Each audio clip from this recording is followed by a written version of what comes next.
今日は2021年5月19日、スーパーへ行くんですけど、ちょっと余計な道が多くて、長くなりそうなんで、前編後編に分けさせていただきます。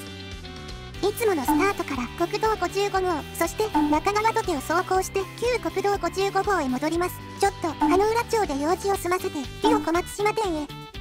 買い物が終わると、立江を通過し、桑野町へ、そこからエネオス穴 SS まで走行して、ゴールとします。さて、帰りです。立江、長池、桑野方面からの帰宅です。これ編集してるの10月半ばなんやけど、この動画5月の半ば撮影なんやな。寝かしすぎて何買ったのか覚えてないわ。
いにガソリン160円内。ちなみに2021年10月半ばです。辛いなぁ。